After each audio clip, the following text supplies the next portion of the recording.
Hello అండి, అందరికీ నమస్తే. నేను మీ Gauravkrishna. Welcome back to our wall poster. So ఏంటంటే శివాజీ గారు మంగాపతి క్యారెక్టర్ నుంచి ఇంకా బయటకు వచ్చినట్లేరు.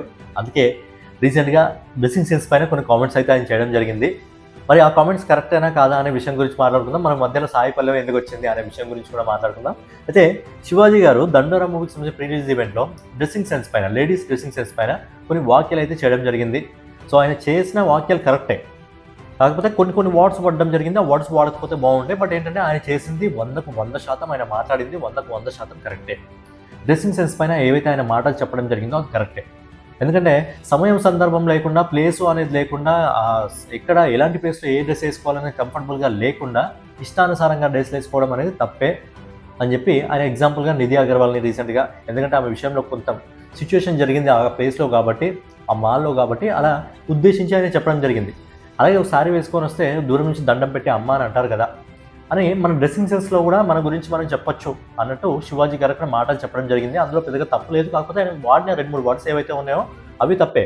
అండ్ ఒక డ్రెస్ గురించి మనం డిఫెండ్ చేయలేం. బట్ ఏంటంటే పర్టికులర్ ప్లేస్ ఉంటుంది కదా ఏదైనా సరే వేసుకోవడానికి. ఇప్పుడు మనం ఎక్కడో బీచ్కి వెళ్ళినప్పుడు చిన్న చిన్న బట్టలు వేసుకొని అక్కడ ఉంటాము. అవే బట్టలు వేసుకొని నువ్వు ఫంక్షన్కి వెళ్తానంటే ఇలా, లేదా దేవస్థానాలకు వెళ్తానంటే ఇలా, ఇంకెక్కడికైనా వెళ్తానంటే ఇలా, చిన్నపిల్లలు ఉంటారు కదా అక్కడ కూడా. పిల్లలు ఎవరు చిన్నపిల్లలు ఉంటారో నేర్చుకునే వాళ్ళు మనం చూసి ఇన్స్పైర్ అయ్యే వాళ్ళు కూడా ఉంటారు కదా. సో అదే శివాజీ గారు చెప్పడం జరిగింది. చీరలో ఉన్నంత అందం వేరే దాంట్లో లేదు అని చెప్పి ఆయన చాలా పద్ధతిగా చెప్పడం జరిగింది. ఎందుకంటే పర్టికులర్ ప్లేస్ని బట్టి మనం పర్టికులర్ డ్రెస్సింగ్ సెన్స్ అనేది ఉంటుంది. సో దాన్ని డిఫెండ్ చేసే విధంగా ఆయన మాట్లాడడం జరిగింది. కానీ ఎవరిని అవమానించాలని చెప్పి కానీ, ఒక డ్రెస్సింగ్ సెన్స్ గురించి తప్పుగా మాట్లాడాలని కానీ, సినిమాల్లో అంటే ఓకే, సినిమాలో కంటే సెన్సార్లు ఉంటాయి అవి ఓకే. కానీ బయటకు వచ్చినప్పుడు మనల్ని చాలామంది చూస్తుంటారు. చిన్నపిల్లలు చూస్తుంటారు, పెద్దవాళ్ళు చూస్తుంటారు, ముసలి వాళ్ళు చూస్తుంటారు.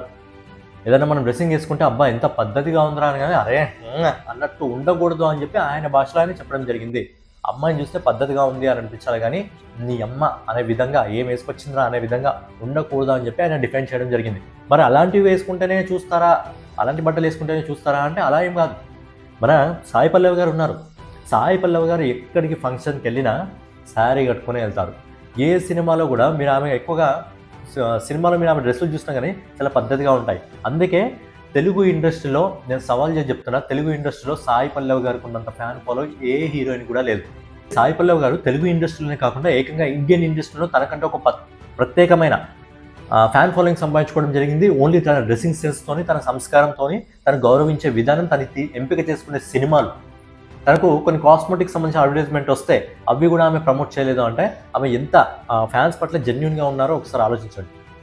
సో అలా ఆమెకు ఎలాంటి ఫాలోయింగ్ ఉందంటే, తెలుగులో పవర్ స్టార్ పవన్ కళ్యాణ్ గారికి ఏ రేంజ్ ఫాలోయింగ్ ఉంటుందో ఆ రేంజ్ ఫాలోయింగ్కి ఒక హీరోయిన్కి ఉంది మన తెలుగులో అంటే ఖచ్చితంగా సాయి పల్లవి గారు నెంబర్ 1 స్థానంలో ఉంటారు. ఒక ఆడియో ఫంక్షన్లో సాయి పల్లవి గారు, కీర్తి సురేష్ గారు, ఇంకెవరో హీరోయిన్ ముగ్గురు ఉన్నారు. సాయి పల్లవి గారి పేరు చెప్పగానే నాన్ స్టాప్గా 2 నిమిషాల పాటు అసలు సాయి పల్లవి గారిని మాట్లాడకుండా ఆడియన్స్ అరుస్తూనే ఉన్నారు. సో ఆ రేంజ్ ఫ్యాన్ ఫాలోయింగ్ ఆమె సంపాదించుకోవడం జరిగింది. జస్ట్ ఆమె కట్టు బొట్టు, ఆమె సంస్కారం, ఆమె మాట్లాడే విధానంతోనే. సో మనం మాట్లాడే విధానం అనేది, మన కట్టు బొట్టు అనేది డిఫెండ్ చేస్తుంది మన క్యారెక్టర్ని. సో అదే శివాజీ గారు చెప్పడం జరిగింది. చీరలో కూడా ఇప్పుడు సాయి పల్లవి గారిని చూస్తే ఎవ్వరు కూడా తప్పుగా ఆలోచించరు. అబ్బా మన ఇంట్లో ఇలాంటి అక్క ఉంటే బాగుంటుంది, మన ఇంట్లో ఇలాంటి చెల్లి ఉంటే బాగుంటుంది, మనకి ఇలాంటి వైఫ్ వస్తే బాగుంటుంది, మనకి ఇలాంటి అమ్మ ఉంటే బాగుంటుంది అని ఇలా సాయి పల్లవి గారిని చూసి అనుకోవడం జరుగుతుంది. కానీ మిగతా వాళ్ళని చూసి అనుకునే విధంగా మీరు కూడా తయారు కావాలని చెప్పి శివాజీ గారు చెప్పిన మాటల్లో అర్థం. కానీ దానికి సంబంధించి ఎవరెవరో వస్తున్నారు, ఏదేదో మాట్లాడుతున్నారు. కాకపోతే శివాజీ గారు మాట్లాడిన దాన్ని ఏదైనా వీడియో తీసుకుని మీరు కింద కామెంట్లో ఓపెన్ చేసి చూడండి, 90% శివాజీ గారికి మద్దతే లభిస్తుంది. ఎవరైతే శివాజీ గారికి ఎగ్నెస్ట్గా మాట్లాడడం జరుగుతుందో వాళ్ళ కింద మీరు కామెంట్స్ ఓపెన్ చేసి చూడండి, పూర్తిగా నెగిటివ్ కామెంట్స్ ఉన్నాయి వాళ్ళ దాంట్లో. శివాజీ గారికి 90% సోషల్ మీడియా పరంగా ఆయనకు పాజిటివిటీనే వస్తుంది, ఆయనకు సపోర్టే చేస్తున్నారు. ఆయన మాట్లాడిన మాటలు తప్పు లేదు, ఆయన చెప్పిన విధానం కరెక్టే. కాకపోతే 2-3 పదాలు ఆయన వాడడం జరిగింది. అయినప్పటికీ ఆయన అపాలజీ చెప్పడం జరిగింది. సరే బాధపడుతున్నారు కొంతమంది, నా మాటల వల్ల బాధపడ్డారు అని చెప్పి అపాలజీ చెప్పడం జరిగింది. అయినప్పటికీ ఆయన పైన మహిళా కమిషన్ నోటీసులు పంపించింది. ఈ మంత్ 27వ తారీఖు ఆయనకు నోటీసులు అయితే, ఈ మంత్ 27వ తారీఖు ఆయన హాజరు కావాలని చెప్పి ఆయనకు నోటీసులు ఇచ్చింది. బట్ ఆయన మాట్లాడింది తప్పు ఉందా అంటే తప్పు లేదని, చెప్పిన పద్ధతి చాలా అంటే చాలా కరెక్ట్. 2-3 వర్డ్స్ లూజ్ కావడం జరిగింది కానీ తప్పు.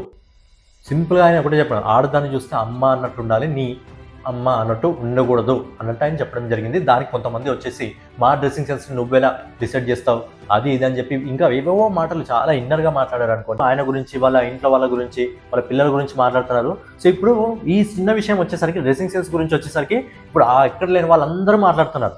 మ్యాక్సిమం అందరూ మాట్లాడుతున్నారు కదా. మరి ఒక డ్రెస్ గురించి ఇంత మాట్లాడే మీరు బంగ్లాదేశ్లో ఒక మనిషి ప్రాణం పోతే ఇందులో ఒక్కరు కూడా రెస్పాన్స్ కాలేదు. ఎందుకు రెస్పాన్స్ కాలేదు అంటే మనిషి ప్రాణం కంటే డ్రెస్ ఎక్కువ, అంటే మనిషి ప్రాణంకున్న విలువ డ్రెస్కి మాత్రం లేదు. ఇప్పుడు స్పందించే వీళ్ళందరూ కూడా బంగ్లాదేశ్లో జరిగిన ఒక ఇన్సిడెంట్ గురించి మాత్రం స్పందించలేదు. ఒక డ్రెస్ గురించి మాత్రం లబ్బో దిబ్బో అని మొత్తుకోవడం జరుగుతుంది శివాజీ గారికి కామెంట్స్ చేస్తే. అది మన సివిక్ సెన్స్ అనేది ఏ రేంజ్లో ఉందో, మన సివిక్ సెన్స్ అనేది ఏ రేంజ్లో ఆలోచిస్తుందో ఇక్కడ అర్థమవుతుంది. ఒక మనిషి ప్రాణం కంటే డ్రెస్కే విలువ ఎక్కువైంది.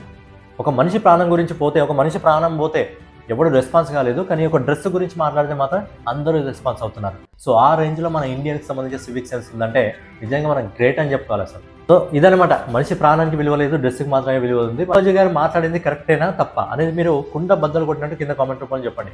శివాజీ గారు మాట్లాడింది కరెక్టేనా కాదా?